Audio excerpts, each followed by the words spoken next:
Whitefoot the Woodmouse by Thornton W. Burgess. Chapter 18. An Unpleasant Surprise. Be careful never to be rude enough to thoughtlessly intrude. Whitefoot.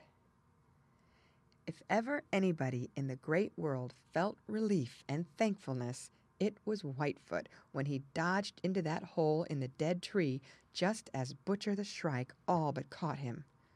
For a few minutes he did nothing but pant, for he was quite out of breath. "I was right," he said over and over to himself. "I was right.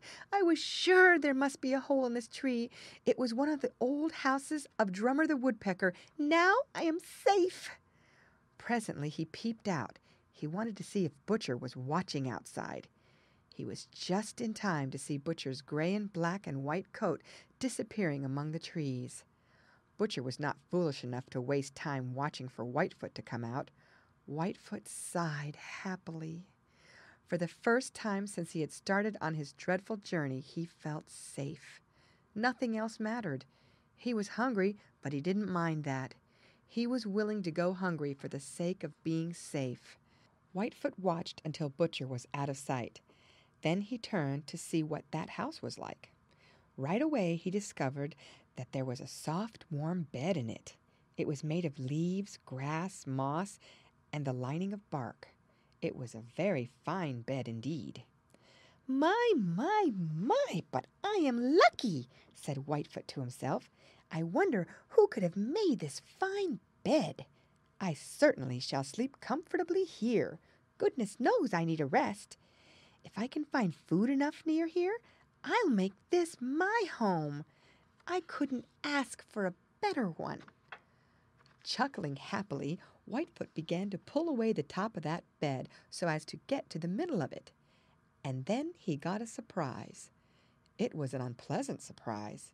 It was a most unpleasant surprise. There was someone in that bed. Yes, sir, there was someone curled up in a little round ball in the middle of that fine bed. It was someone with a coat of the softest, finest fur. Can you guess who it was? It was Timmy the Flying Squirrel. It seemed to Whitefoot as if his heart flopped right over. You see, at first he didn't recognize Timmy. Whitefoot is himself so very timid that his thought was to run, to get out of there as quickly as possible. But he had no place to run to, so he hesitated. Never in all his life had Whitefoot had a greater disappointment.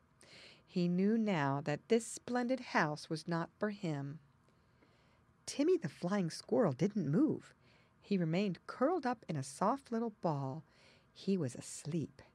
Whitefoot remembered that Timmy sleeps during the day and seldom comes out until the black shadows come creeping out from the purple hills at the close of day.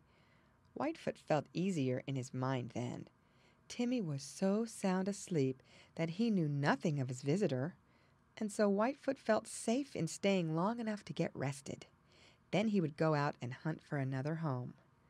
So down in the middle of that soft, warm bed, Timmy the Flying Squirrel, curled up in a little round ball with his flat tail wrapped around him, slept peacefully.